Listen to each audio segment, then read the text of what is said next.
All right, we're back for our playoff preparation episode. And I got to admit, I'm a little nervous. I am a little nervous because I don't want a 111-win season just to go kaput so quickly. So let's try to figure out what we want here. First, let's go into our transactions page. Before we look at the opponent, so here's what I'm thinking. We go opponent agnostic. We set our playoff roster with, all possibilities, with the idea of all possibilities could be on the table who we play. And then depending on who we end up facing in that first round, because I believe we'll face the winner of the play-in game, we will then determine, okay, who is starting for us and things like that based on matchups. So first, let's go to just transactions and players eligible for our playoff roster.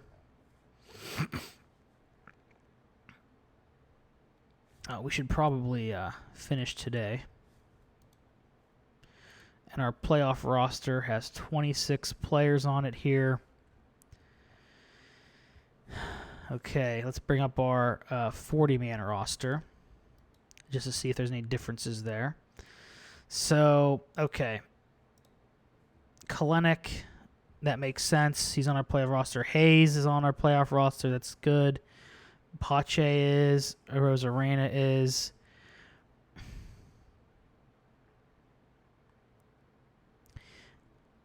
I feel like we should get Riley Green in there. Look, that contact's up. That's getting better. That contact is up, baby. This guy is about 2 months away from being one of the best hitters in baseball, seriously. Amaya.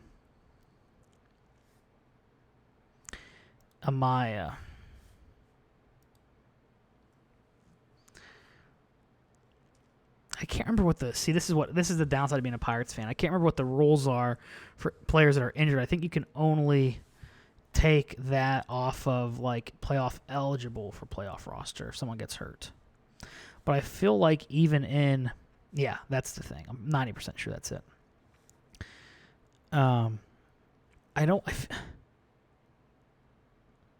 Should Amaya really be on our playoff roster?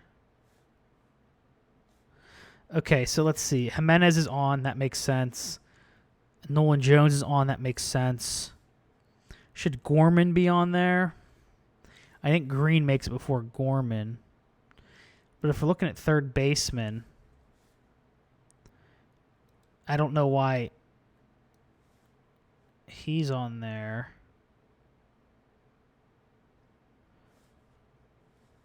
Can we just take him? Okay, just take him off like that. All right. So we'll put in Gorman on the playoff roster. If Mountcastle gets injured, well, we can just bring up Devin Mann, okay? Herrera, Kirk Ruiz, Hunter Green.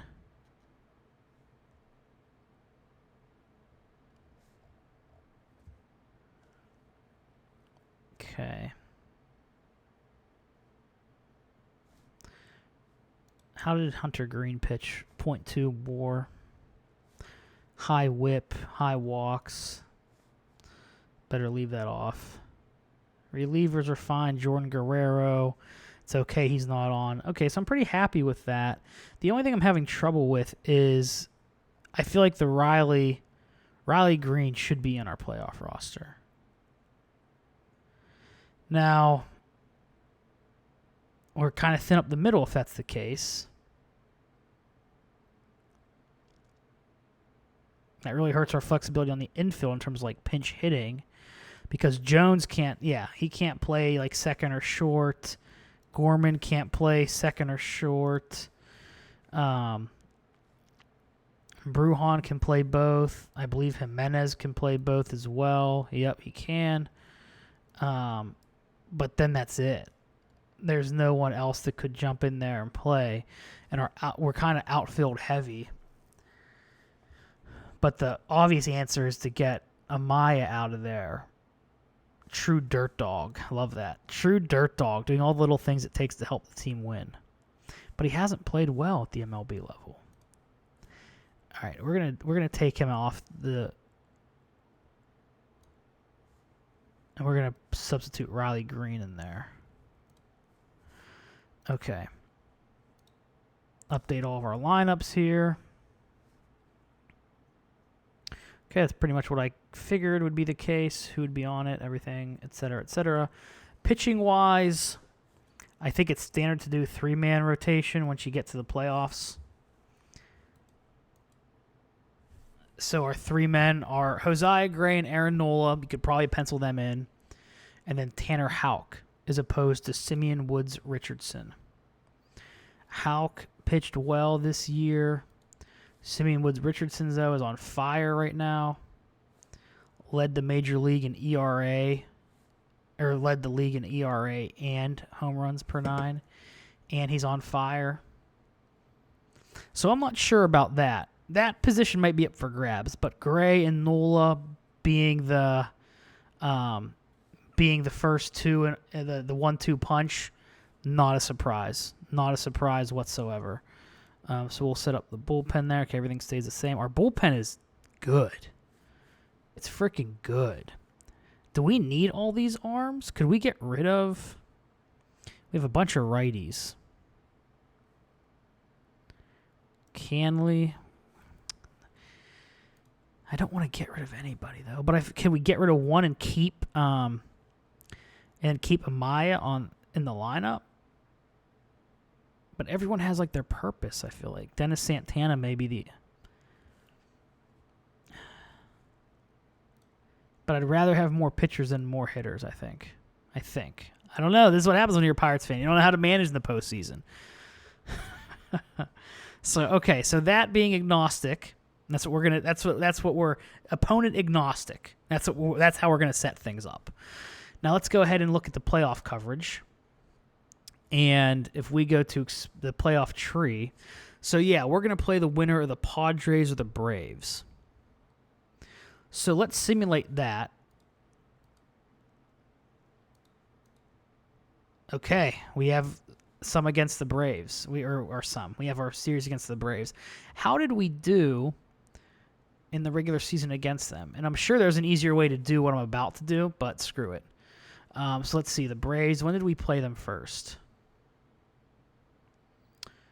Played them in the month of July, I think. And that might have been the first time. I would have missed them somewhere. Okay, July. And we went 1-2 against them then.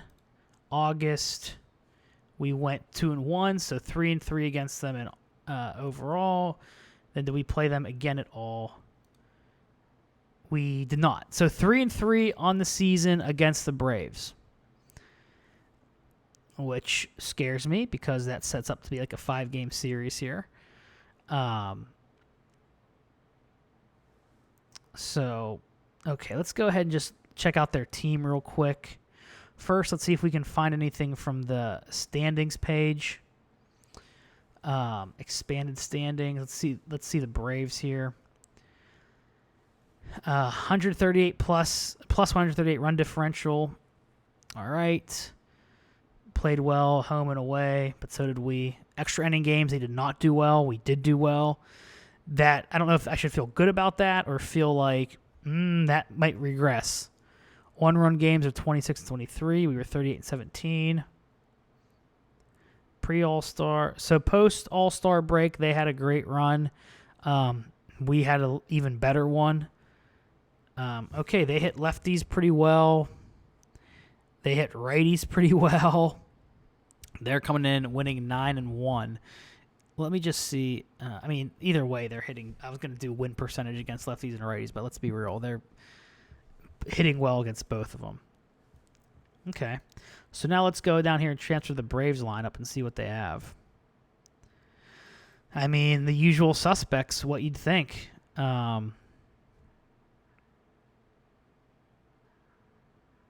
Yeah. A ton of lefties in that bullpen. They're going with a 4-man rotation. Ozzie Albies, 31 home runs. That's interesting. More than Freeman. Their offense and pitching are very good, similar to our team, to be honest. Starters ERA behind us. Their bullpen looks like is a little bit weaker than ours. Their defense might be a little bit weaker than ours. Okay, so let's just go ahead and look at their pitching. Lefty, lefty, lefty. Lefty, lefty, lefty. We crushed lefties. Let's see their lineup. What do they have? Switch, left, right, right, right, right, right, right. Okay, so they have a ton of righties in their lineup. So they're a little righty heavy, which is going to play to our favor because we have some righties. And did we crush lefties? I can't remember. Let's see. Dodgers. Let's see. Can I look at team splits by any chance?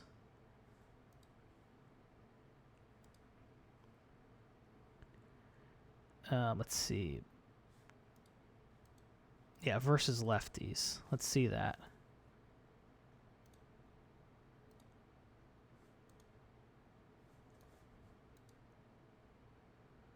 Riley Green crushed. So this is going to be...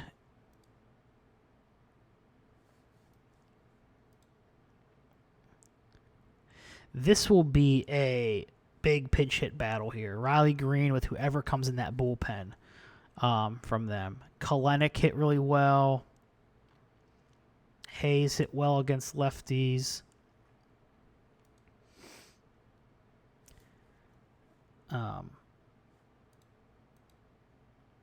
Pache had a really good season against lefties. Okay. Let's see what this is like versus righties. Okay, so we have a couple players who significantly hit lefties better, but as a team, we hit righties. We hit righties better. So if you're throwing righties at us, we're going to hit you better, which I guess works out in our favor because if you think about that, we hit righties better as a team. Their rotation is 3/4 righties. So, I mean, you throw out your starting pitcher, you're going against the whole. You're battling a lineup. You're not battling one or two players. You're battling a lineup. So as a whole, we have better odds there. And then the relievers are lefty dominated. And when you get to relievers, you're looking at individual matchups. Hey, who's coming up next inning? Who's the next batter? Who's the next two batters? And in that scenario, I think that actually favors us because if we have a few players who hit significantly better, then we can really hurt them or keep them from using guys they might like. So I think that it might be a plus for us that that's the case, how our lineup is constructed. Now, they hit lefties and righties reasonably well. Their lineup is full of righties. They have a switch hitter and a lefty, which in Freeman, I think everyone else is a righty. So let's see our splits here. Josiah Gray against righties. Excellent. Tanner Houck. But that movement's scary, though, because that movement affects home runs. So stuff affects the strikeout rate. Movement affects home runs. And then control is walks. So in the playoffs, a couple home runs can kill you. So let's see. Our righty splits here. Oh, yeah. Tanner Houck has to be. He has to be starting in this series. Look at those splits against righties. Oh, shit. He has to. Let's see what Nola is. Yeah, very good. And let's just check Simeon Woods Richardson. Yeah, his is meh. Average. So it's got to be. See, what's Paddock's? Okay, he has decent ratings against righties. So it has to be Houck then instead of Simeon Woods Richardson. They have so many righties in their team that Houck may dominate. I'm tempted to move him above Nola, to be honest, because of those splits. Look at that. Tempted to give him the ball for game 1. Well, we're going to move him above Nola. That might come back to bite us in the ass. I don't think it will, though. I think I'm being smart here. I don't think I'm playing myself. I think I'm being big brain. Time will tell. So that's our playoff primer. That's what we have. We're playing the Atlanta Braves in the divisional series. We are 3 wins away from the NLCS. And we're going to play some of these. We're not going to sim them. We've come too far and tried so hard. It's just sim. We're going to play these, and hopefully it doesn't have an impact. But thanks for joining me in the primer. We're going to come back game 1 against the El Bravos. So thanks for watching the teardown episodes. Now this is the build-up episodes, baby. Let's go get that ship. Let's get that ship. I'll see you guys. Peace.